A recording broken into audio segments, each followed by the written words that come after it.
Pejabat sementara Sekretaris Daerah Kota Makassar, Irwan Adnan, secara resmi membuka event spesial Ramadan Nipa Park Mall tentang kuliner pada Selasa sore.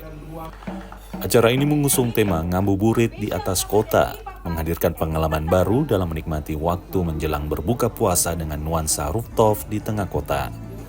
Pembukaan acara ini ditandai dengan pemukulan gendang sebagai simbol resminya dimulai event spesial Ramadan Nipa Park Mall tentang kuliner. Menurut Irwan Adnan, event ini sejalan dengan visi Wali Kota Makassar dalam membangun Creative Hub sebagai ruang bagi masyarakat untuk berinovasi.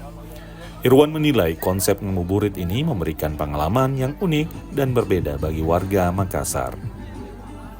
Bapak Kadis Pariwisata yang sudah hadir hari ini, kemudian Ibu Dewan, Ibu Reski dari Partai Demokrat, Ibu pimpinan cabang utama dari Bank Sosial Pak Faisal, Pak Malik Faisal ya.